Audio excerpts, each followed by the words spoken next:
Breaking a global earthquake, the world is turning upside down. The United States has launched a new secret peace operation and isn't happened behind the Kremlin's back. Top Pentagon generals arrived in Kyiv at night, and their mission could become the biggest blow to Putin since the start of the war. President Zelensky is building a new geopolitical coalition. Turkey, Poland, NATO, everyone is joining forces, while the Kremlin is left out in the cold. Meanwhile, Trump is putting maximum pressure on Moscow. Europe is on high alert. What is Washington planning? Why is the Pentagon acting in secret? And can the Kremlin survive in this global pressure? Welcome to Ukraine Today. I'm Zorislava Kolesnikova. Stay with us. Sensation. The US launches a new peace operation secretly behind the Kremlin's back. Top Pentagon generals have arrived in Kyiv under total secretly, personally sent by Donald Trump, and their mission may become the biggest diplomatic blow to the Kremlin since the start of the war. America is preparing a big shift. Trump wants to force Russia toward peace. According to the Wall Street Journal, the delegation is led by U.S. Army Secretary Dan Driscoll, a former classmate of U.S. Vice President J.D. Vance. His candidacy was arranged personally by Steve Witkoff, one of the Trump's closest and most trusted negotiators.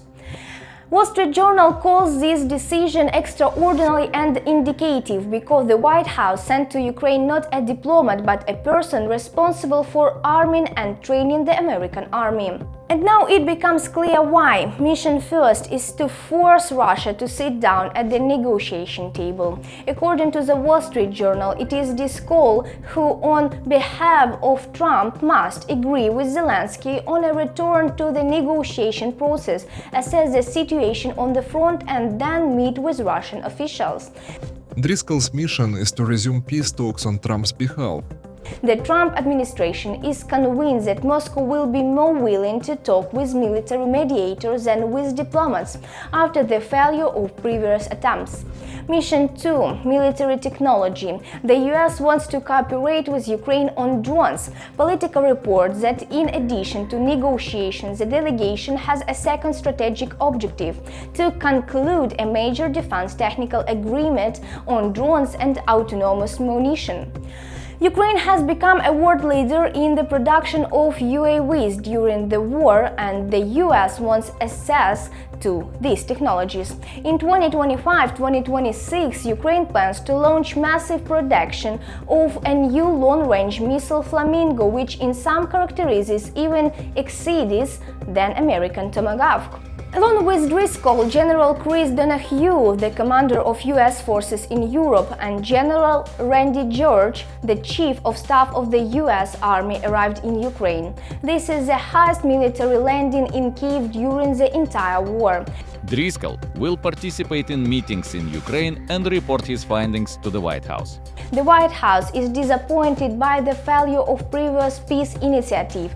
Now the U.S. has moved to forceful diplomatic pressure. The decision to choose Driscoll is partly due to the belief that Moscow would be more amenable to military mediation. After Kyiv, the American delegation will go to negotiations with Russians. That's right, the US is launching the first peace track in a long time, in which it plans to play the role of a dominant power. The president made it clear it's time to stop the killings and conclude an agreement to end the war. The US is entering the war not only as an ally of Ukraine, but also as a global director of the peace process. Putin is no longer in control of the game. Zelensky is preparing a major geopolitical strike. Turkey and Poland are joining the game, all behind the Kremlin's back. While Moscow dreams about talks in Istanbul and tries to act like a peacemaker, Ukraine is building a real alliance that can change the course of the war. Turkey and Poland, NATO, everyone is moving to active action. The Kremlin is in panic. Ukraine is now at the center of the new diplomatic coalition. Zelensky and Erdogan's meeting. Turkey Turkey is betting on Kyiv, not Moscow. President Volodymyr Zelensky held powerful negotiations with Erdogan in Turkey at a time when the Kremlin was hoping for the Istanbul format. But Erdogan did not meet with Putin, but with Zelensky.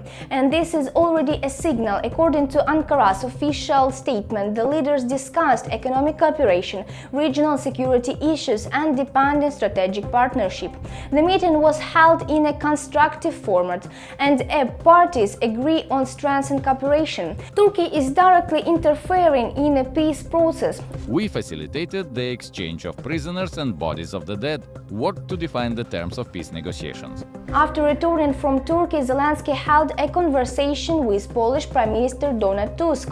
And again, the Kremlin was bypassed. Poland provided Ukraine with intelligence about Russian sabotage on its railways aimed at disrupting arms supplies to Ukraine, slowing panic in the EU, discrediting Ukrainians. All the facts point to a Russian trace. No one but the Russians is interested in this. Ukraine and Poland are creating a joint group to counter Russian sabotage. Russia, on the other hand, is left with empty statements about its readiness for negotiations to which no one responds. The most painful blow to the Kremlin is coming. Trump leaves Putin no way out. The pressure on Moscow is about to reach a breaking point. Donald Trump is no longer giving Putin any room to maneuver.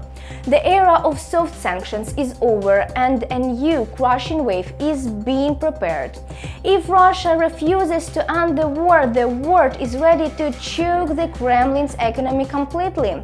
Is Putin prepared for a strike that could collapse Russia in months? Stay with us, the key details are coming next. America is preparing to deliver the most painful blow to the Kremlin. Donald Trump makes it clear: the era of soft sanctions is over. If Russia does not stop the war, the world must cut off its oxygen. Any country that does business with Russia will face very serious sanctions. The US president is ready to sign a new package of sanctions against the Russian Federation. According to Reuters, the White House has already given the signal to Congress. The 47th president will approve the bill, but only on his own terms. If it includes a provision that secures for him the personal, exclusive right to make the final decision on whether to impose sanctions or not. This is exactly what becomes the main bargaining chip. For the White House and the president, it has always been important that the sanctions package contains a clause guaranteeing the president the right to make the final decision on sanctions. Therefore, if this is included, I think the president will consider signing the bill, a White House source stated. The bill was authored by Republican Lindsey Graham and Democrat Richard Blumenthal. The document provides for 500% tariffs on imports from countries that purchase Russian oil, gas, and uranium. The goal is not just to hit the Kremlin, but also to cut off the oxygen to all of Moscow's partners who continue to support the financing of the war. At this point, Trump is determined to put additional pressure on the Russian Federation, particularly on its oil market, quite actively. Trump's new sanctions could deal a devastating blow to the Kremlin's economy. The Russian oil market risks losing its key buyers. India, China, and Middle Eastern countries are under threat. Trump, meanwhile, proposes to expand the list of targets and add Iran to the sanctions list, a country that helps Moscow circumvent restrictions and strengthen oil schemes. When we clearly understand that 60% of Russian oil is bought by China and the Americans are against it, are unlikely to escalate any forms of sanctions, especially after the meeting between Xi Jinping and Trump. Essentially, they have taken a one-year timeout on imposing mutual sanctions.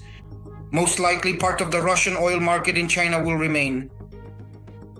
At the same time, countries, for example, those that were among the top in terms of oil purchases, second and third, we're talking about India and Turkey, are now actively seeking alternative sources of supply. And while overseas they are preparing to deliver a decisive blow, REFI is dealing with the consequences of yet another sanctions package. At the end of October, the US introduced a new package of sanctions against the Russian oil sector. Rosneft, Lukoil, and 31 of their subsidiaries have come under restrictions. They have already been seriously shaken. The Russian market has dropped sharply. The price of Urals has indeed plummeted dramatically. And at the same time, yes, as of today, there is a very serious problem with foreign assets, particularly those of Lukoil. At the same time, we've already heard that the American company Chevron has received preliminary approval from the US Treasury Department to negotiate with Lukoil about purchasing their foreign assets. The approximate value of this package is estimated at around $20 billion. In any case, such developments are underway, and we are watching closely. That is, we need to understand that the assets we're talking about are essentially the tools through which the Russian Federation sells its oil. If these tools end up in other hands, then Russia will have significantly fewer opportunities to maintain the current volume of oil sales. If Trump does end up signing the bill and countries under US pressure reduce their purchases, the blow to Russia's budget revenues will be catastrophic. Even Russian propaganda will no longer be able to hide the real economic consequences, and the Kremlin will feel pressure it has not faced throughout the entire full-scale war. Until we see the final version of the bill, until it is at least approved by the majority of the American Parliament, in this situation, it is nothing more than, let's say, threats.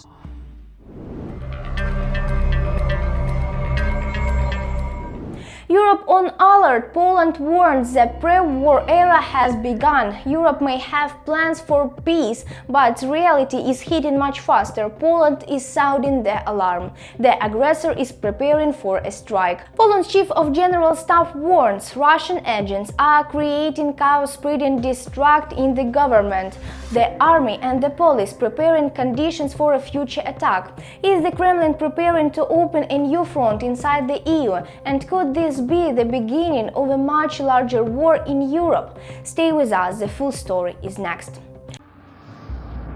There's no need to make things up and based on these inventions form an opinion about Russia. There's no need to create an image of Russia as the enemy. You've come up with this idea that Russia wants to attack NATO. Have you completely lost your minds or what? You're as dumb as this table, honestly. Who came up with this? It's nonsense, you understand? Utter rubbish. The Kremlin has begun preparations for war against Poland. We are now closer than ever to open conflict since World War II. This is a pre-war situation. The General Staff has announced a planned attack. The aggressor has started preparing for war. He is creating an environment meant to undermine public trust in the government, the army, and the police in order to set the stage for potential aggression against Polish territory. The chief of the General Staff of Poland stated that recently the number of acts of sabotage and large-scale cyber attacks in the country has increased significantly. These events may indicate that Russia is creating conditions to destabilize the situation and weaken the state from within. One of the most recent such incidents was an explosion on the Warsaw-Lublin railway line. Analyzing all the incidents that have occurred in Poland and Europe, one can say that all the traces lead east, to Muscovy. Polish authorities believe that this episode and other similar cases bear the hallmarks of pre-planned operations that may be linked to the activities of foreign intelligence services. The sabotage of the railway line on the Warsaw-Lublin route is an unprecedented act of subversion, directly targeting the security of the Polish state and its civilian population. We will catch those responsible, whoever they may be. 2 months earlier, around 20 Russian drones entered Polish territory en masse for the first time.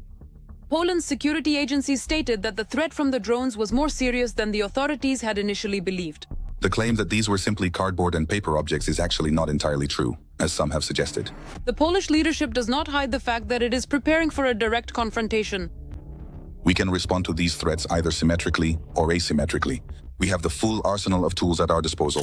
Military analyst and former SBU officer Ivan Stupak is convinced that the Kremlin is already waging a hybrid war against Europe, and the only question is when it will escalate into an open conflict. For Russia, what it is currently doing in Europe is already a war. Asymmetric, non-linear, hybrid. Call it what you will, but it is ongoing. Poland's strategic position between the Kaliningrad region and Belarus makes it one of the key countries for the security of all NATO. And Warsaw itself plays an important role in ensuring the protection of the eastern flank. Subsequently, the defense of Estonia, Latvia, and Lithuania will directly depend on the ability of Polish forces to respond to potential threats in a timely manner. Everything depends on our stance, whether we can deter the enemy or encourage them to act aggressively. While most European countries spent many years discussing the potential threat from Russia, Poland was engaged in systematic and purposeful preparation. Over the past decades, Warsaw has significantly strengthened its military potential, and the buildup of its defense capabilities began immediately after Russia's annexation of Crimea. While other countries waited to see who would make the first move, Poland took action. In 2024, Poland's defense budget rose to 4.7% of its GDP. This is the highest figure among all NATO member states. The modernization of military equipment and the increase in troop numbers to more than 200,000 make the Polish army one of the largest in Europe. In addition, Poland has become one of the largest purchasers of weapons from the United States. The country has invested about $50 billion. Without the United States, there is no alliance. We need to spend more on defense not to replace the Americans in Europe, but to keep them here. The Polish people are tired of the war going on in the neighboring country. As a result, there has been a deterioration in attitudes toward Ukrainians among them. Poland's Minister of Defense stated that people are not seeing the main enemy, and those who incite against Ukraine are acting against Poland. This should be valued and respected, not used to incite hostility toward Ukrainians in Poland or to stir up anti-German sentiment. The Chief of the General Staff of Poland called for the creation of a Cold War 2.0 for large-scale investment in defense and for making it clear to Moscow that any attack on NATO will be met with a decisive response. Now, however, the future of European countries depends on NATO's readiness to defend itself.